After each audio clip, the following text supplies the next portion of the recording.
for the following divers. He's already in there. So we have Ruben Pacheco from Puerto Rico going down for a dive.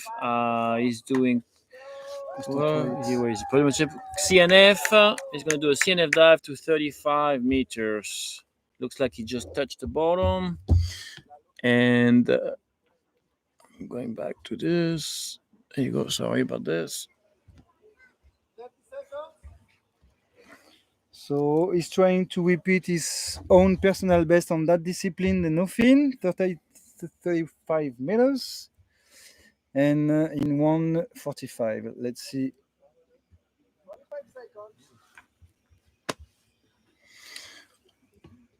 Tu les fais les styles des mecs là au fur et à mesure ou pas?